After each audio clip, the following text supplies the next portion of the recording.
Bé, no podia ser d'altra manera. Aquest és un acte, era i és un acte de presentació d'un llibre i s'ha convertit, és un acte d'estima, un acte d'amor per en Paco Candel. No podia ser d'altra manera perquè aquí hi ha una família candeliana present molt reconeguda i tots els que hem tingut la sort de tractar-lo i de conèixer-lo, doncs, el que sobretot ens agrada és transmetre-li allà on sigui tot el nostre estima, tota la nostra disposició, perquè ell ens va donar a tots moltíssimes coses. El llibre, sobre el llibre, res, ja s'ha dit, no cal que ho repeteixi. El llibre, el que és recomanable per sobre de qualsevol altra cosa és llegir-lo tranquil·lament, tal com ara se'ns deia. És el que vaig fer jo diumenge a la tarda vespre i és el que recomano, que tothom, els que estem aquí, ens convertim en difusors, propagadors del llibre i fem que la gent el compri i el llegeixi. A la pàgina 90 i algo, 95, diu: esa poesía que todos llevamos dentro, sin abocarla porque no podemos, porque no sabemos, que bella debe de ser.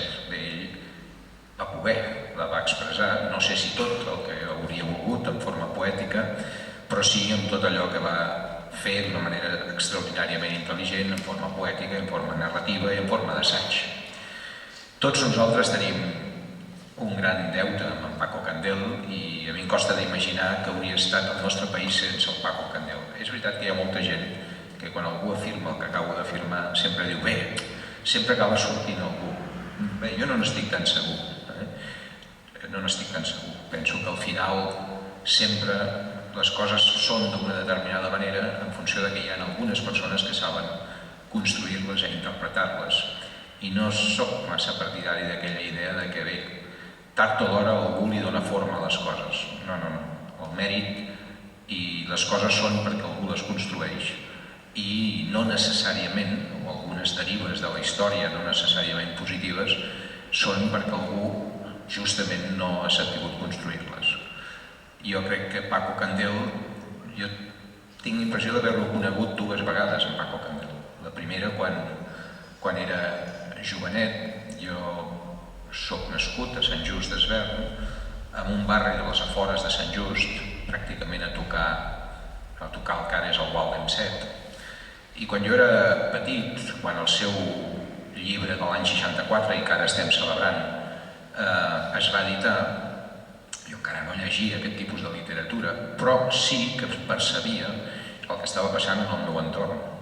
Casa meva era una casa a les afores del poble, envoltat encara de vinyes, a Sant Just, de vinyes, entre els límits del nucli urbà i la zona més industrial del que era una fàbrica cementera, que probablement recordeu que es deia Samson.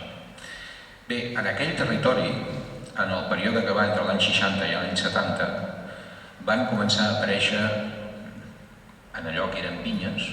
A casa meva encara trepitjàvem raïm, quan jo era petit, teníem un cup. En aquell petit terreny, en aquell petit tros de fora poble, de cop tot d'una van començar a aparèixer pisos i pisos i pisos i pisos. Pisos que encara ara, pisos que després es van anar convertint en cases, tota mena d'estructura, allò es va urbanitzar pràcticament en 10 anys. I en aquell període, encara ara, els meus veïns d'aquell indret, la gent que encara saludo quan la meva mare encara viu allà, encara dic: ei, adeu, i és la gallega, o és la andalusa, o és la murciana, que sintetitza, i així es diu, així s'autoreconeix la gent, sintetitza tota aquella gent que va arribar allà amb famílies senceres, que es anaven instal·lant en aquell entorn i que anaven construint una realitat inimaginable per aquella gent que havíem jugat en aquells territoris. Bé, pocs anys després d'això, i aquí és on apareix Candel, aquella generació de gent vam tenir necessitat d'entendre què estava passant en aquella Catalunya en la que vivíem. Vaig sentir amb emoció explicar l'altre dia on i de quina manera ell havia viscut aquells anys. Em va fer pensar en el que ara estic explicant, de cop, tot d'una, la nostra realitat va canviar. I aquella generació que estàvem fent-nos grans a finals dels anys 60, vàrem tenir necessitat d'entendre què estava passant, perquè estaven passant coses en aquell context justament profundament obscur de la dictadura, estàvem absolutament necessitats d'entendre coses. I va haver-hi algunes persones que ens van ajudar a entendre'ns, i crec que els hi hem d'agrair, perquè el millor símptoma de passat, José, de futur, com tu deies abans, Paco Candel segur que li hagués agradat que parléssim de futur, però el millor símptoma de futur és ser generosos amb els homes i les dones que ens han ajudat a construir el passat. I com a tal, em penso que avui el que estem fent és sobretot un acte de futur. Generosos amb Candel estem assegurant el nostre futur. I això ho dic perquè en aquells moments, finals dels anys 60, vàrem tenir l'oportunitat de llegir alguns llibres que van ser cabdals. Tots recorden els seus, tots recordem els nostres, però per mi n'hi ha dos de fonamentals. Un és el llibre de Pierre Vilar, Catalunya dins l'Espanya moderna.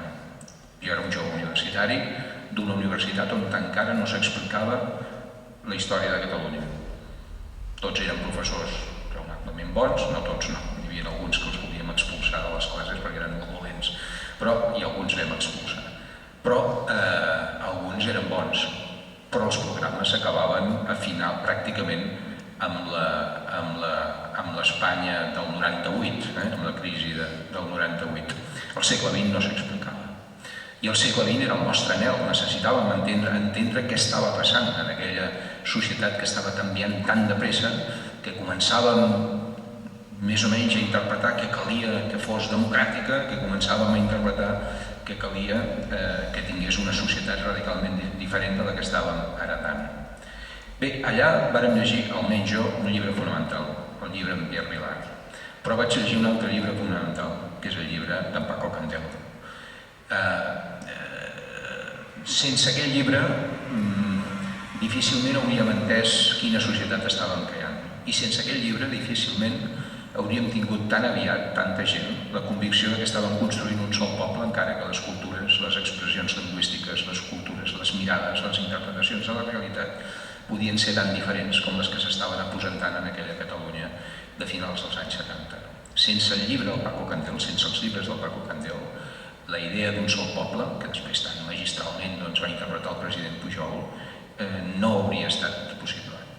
I jo crec que amb ell li devem una capacitat extraordinària de fer-nos veure que justament la diversitat, la diferència cultural, no és obstacle per la convivència, per la vida en comú, per fins i tot la construcció d'un futur compartit per moltes diferències d'origen o del que ara se'n dirien identitats múltiples es puguin posar sobre la taula. Crec que Candel va ser una persona clau per tots nosaltres i per això dic que no li agrairem mai prou el que ell va fer. Primer amb les lectures i després amb les actituds. Abans he dit, tinc l'impressió que vaig conèixer dues vegades, una llegint-lo i després coneixent-lo. El vaig conèixer fent de director de la revista L'Avenç i editant-li algun article, i recordo amb la mateixa veneració que tu feies les converses amb ells. Jo sempre he explicat que hi havia dues coses fent de director que m'apassionaven. Una era parlar amb alguns autors, no amb tots, alguns m'espantaven perquè jo era molt jovenet. Paco Candel no espantava. Sempre recordo una conversa amb l'Espriu que vaig sortir aterroritzat després de parlar amb ell per demanar-li un article, però no amb el Paco. I l'altra cosa apassionant era anar a buscar els articles, rebre'ls, veure que responien el que tu volies i després buscar fotografies per aconseguir omplir-los. El Paco era d'aquestes persones que de seguida t'acollia amb una entranyabilitat extraordinària i que veies que abans que cap altra cosa tenia ganes de donar-te tot el que ell tenia. Per tant, era una persona que és una persona que ens ha donat molt i crec que el que estem fent aquests dies, rememorant aquest primer llibre i ara posant en circulació la seva obra poètica, no és ni una petita part de tot el que ell ens ha aportat. Ens ha aportat en primer lloc com a home, com a persona, una persona extraordinàriament modesta, ja s'ha dit, però també extraordinàriament intel·ligent i lluminosa, enllumenava, li donava llum a les coses que ell tocava. Des del punt de vista com a escriptor, no cal que jo ho repeteixi, ja s'ha dit, probablement Jo no ho sé, no estic tan segur, potser sí, vosaltres, tu Carles hi entens i tu Joana, però tinc la impressió que el reconeixement hi és. Probablement els cànons acadèmics falta que li acabin de donar la forma, però el reconeixement hi és. És a dir, tots donem i posem la màxima convicció en la seva aportació literària i assagista. La seva manera de penetrar en la realitat i discutir-la penso que va ser absolutament essencial per tots. I l'altre, des del punt de vista home, escriptor, el seu compromís, la manera amb la que ell es va anar vinculant en el desplegament de la societat catalana d'aquells anys, la pròpia, el que li deu la llengua catalana i la seva convicció i la seva transmissió a tanta i tantíssima gent que quan s'està en un lloc, allò que aquell lloc té també és teu i l'has d'incorporar en la teva vida és extraordinàriament decisiu. I després aquesta mirada, aquest paper sobre la nostra col·lectivitat, aquesta capacitat, ja ho he dit abans, de construir l'ideari, la idea matriu que aquell era un sol poble, un lloc on ell vivia. Avui presentem un llibre que expressa una altra dimensió, que és aquesta poètica. Abans el Carles ja ho ha posat en relleu, era la pàgina 17 és? Jo volia dir la pàgina, em sembla que no és la 17, o potser sí. La pàgina 15, que diu «Me sentí poeta i escriví poesies». Me sentí poeta i escriví poesies. Aquest «me sentí poeta i escriví poesies» relliga amb tants i tants altres poetes. Anava rumiant mentre el llegia. Diu, sé que la poesia és imprescindible, però no sé per què, pensava Jean Cocteau. Doncs bé, no sabem per què, però la poesia és imprescindible, probablement per aquestes coses que has dit abans, Carles, d'aquesta necessitat de compactar, de buscar la idea mare, l'element fonamental de cadascuna de les coses. Vinyoli intenta reflexionar sobre el sentit del món i Paco Candel també. Espriu reflexiona sobre el sentit de la raó a partir de la qual Paco Candel també. Molts poetes han intentat reflexionar sobre la revelació, és a dir, sobre la vida i sobre la mort. Paco Candel, d'alguna manera, també. Riba reflexionava sobre les realitats emboscades, és a dir, allò que no es veu. D'alguna manera, Paco Candel també, i així podríem anar seguint. És a dir, tinc l'absoluta convicció que llegint el que un llegeix aquí descobreix totes aquelles coses que finalment són la matèria primera de la poesia. L'amor, la mort, la vida, l'amistat, el descobriment, totes aquelles coses que finalment són les que d'una manera profunda, la bellesa, totes aquelles coses que d'una manera profunda determinen el nostre caminar, normalment entretingut amb coses secundàries. Però al final, quan es vol anar a l'essencial, es va justament en aquest conjunt de coses. En el cas de Candel hi ha algunes coses que són extraordinàriament perseverants. El cas de la constància, aquesta sí és la pàgina 17, em sembla recordar, que em sembla un poema fantàstic, mira que és primerenc, és de l'any 43. Diu, nació una fuente en un monte, sobre una piedra cayó, pasaron años y años, por fin la agujereó. I així segueix, és molt curtet, però és realment preciós. Bé, sobre la constància, sobre la llibertat, té alguns poemes fantàstics sobre la llibertat, sobre la lluita, és un lluitador, sobre la lluita, sobre la cultura, hi ha un poema on clama contra la incultura, vindica profundament la cultura, en fi, Paco Candel és un excel·lent poeta, és un brillant escriptor, és un ciutadà extraordinàriament lúcid, és un home magníficament sensible, d'una gran sensibilitat, que crec que bàsicament és per nosaltres un home, una persona de referència i sobretot de futur. Per això em sembla que el que em correspon com a conseller del Govern de Catalunya és agrair-vos a tots, Joana, a l'editor i a tu, Carles, per la teva sensibilitat i disposició a donar forma també a aquest llibre, i a tots els que aquí esteu, perquè finalment formeu part d'una família que té una voluntat, una generosa voluntat, que és la de fer possible que el record d'en Candel estigui viu entre nosaltres. Vol dir d'alguna manera que esteu proposant que un determinat esperit, una determinada manera d'entendre les coses estigui ben viva i present entre nosaltres. Abans en José ens reclamava, ens parlava del futur.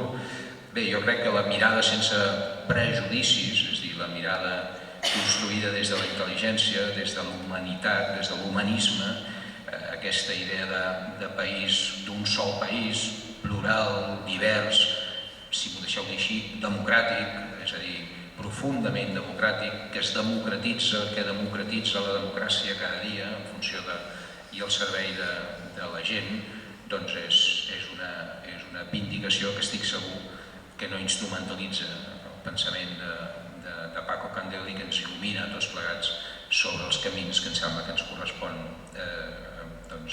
afrontar. Per tot això, bé, aquest esperit soterrat, aquesta ànima que ell deia impertorbable, que s'ha de mantenir en un poble encara que s'arribi des de fora, és a dir, tots arribem d'alguna manera des de fora cada dia, però tots arribem des de fora en el futur, això segur. I en aquest futur en el que tots estem arribant necessita esperits com el del Paco Candel. Per tant, aquí en tenim un fragment enormement interessant, que el que hem de fer és sobretot aconseguir que tothom llegeixi, el faci seu, i ben segur que serà una mica de ric, s'haurà engrandit, cadascú de nosaltres s'haurà engrandit i s'haurà fet una mica millor. Per tot això, moltíssimes gràcies, Joana, a tots els que heu fet possible el llibre i a tots els que aquí esteu.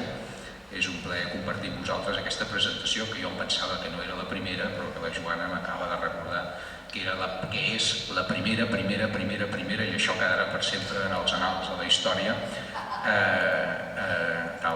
Per cert, abans que me n'oblidi, amb el que acabo de dir, Joana, suposo que compartiràs amb mi que les biblioteques no les vaig fer jo, les va fer la gent.